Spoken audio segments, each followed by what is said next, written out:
I'm using a GoPro on a head strap, so in order to do that I have to have the protective casing on. So I have to yell a little bit for everyone to hear me with this casing on, but so forgive me. Doing this in pretty low quality video, just so it's a smaller data file. But this is the pre-press tutorial. A lot of people have asked to see the exact technique utilized here. This is just the basic mold.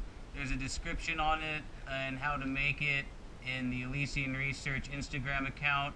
However, we can go over it really quick. We just have, it's very simple, some walls held together with these C-channel clamps, a 1-inch cold rolled steel base. It's all cold rolled steel, that's 1.5 inches by 1/2 inch, and then an insert that goes in there. But we're working on making some stainless steel sidewall ones with a few little extra features and things to make everything go easier and smoother in the future. But this is great, easy to make, anyone can do it at home. Had about 130 grams of this material, so I just broke it in half. We're doing 65 grams here, but I usually like to do 50 grams, no more than 75. Quality and yield starts to decrease. So what I do first is I just get a nice handful. I get in there, get a nice handful. I'm not too worried about squishing it a little bit. We're going to squish it a lot harder here soon. And I like to put it in there, and I like to just make sure I fill the corners. You want to make sure you get the material down into the corners. And I'm pressing down pretty decently hard with my fingers. As you can see, broken up to be about the size of a marble. And this is only big leafed. It still has a lot of the sugar leaves on it. Not too worried about that. This was dedicated for this purpose. I like to get a nice big strong handful as well, just so pieces don't fall out as you try to load it in here. It sucks when you drop a handful on the ground. I also like doing these nice big handfuls just to make this go faster, so you're not sitting here for forever. When I first do this, I really like to focus on the corners and the edges. You want this to be as even as possible. You don't want any thinner and thicker parts, because that'll create negative spaces and more little micro channels that the oils are flowing in, and obviously that'll lead to internal back pressure. And if we don't have even pressure in there, it causes more blowouts. I feel not as good of a yield. Overall, I think it's important to keep everything nice and even as possible. So once that's done, I like to get in with my fingers, and I go along the edges and feel. I'm pushing down decently hard. I found a little negative spot there, so I'm going to fill it in, a little low spot.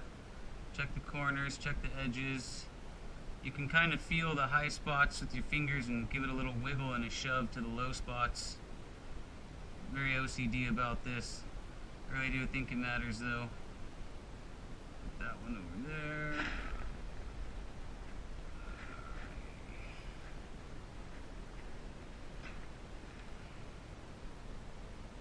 Alright, so yep, go over everything, feel it, press it down, smooth it out, make it even. I'm going to take that little piece, put it there.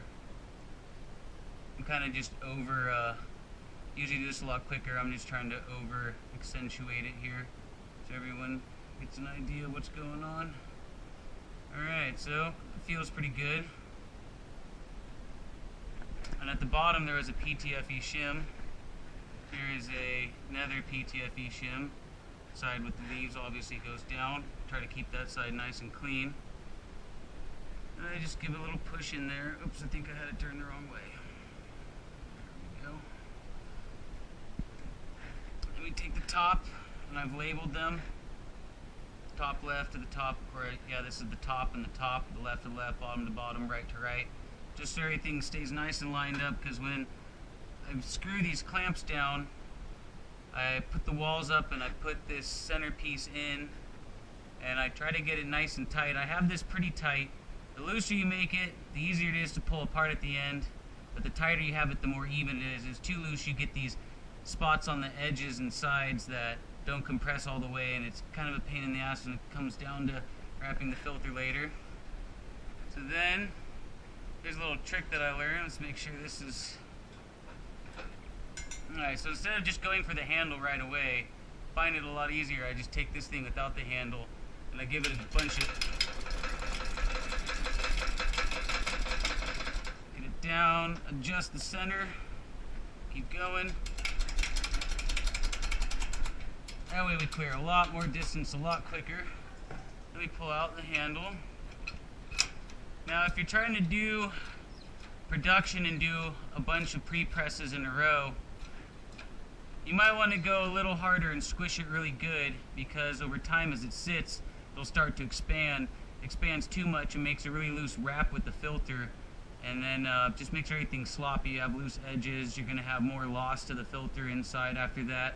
So mainly I try to maybe prep 5 to 10 at a time. Definitely no more than that. 5 is pretty good. But if you're going to press this right afterwards, you don't have to compress it too much. You just want a nice tight pack. So, I don't know, there's no gauge on this press. I try to just feel it. I have a certain spot right about here. You can kind of gauge how much force I'm putting on the handle. Alright, so then that's that.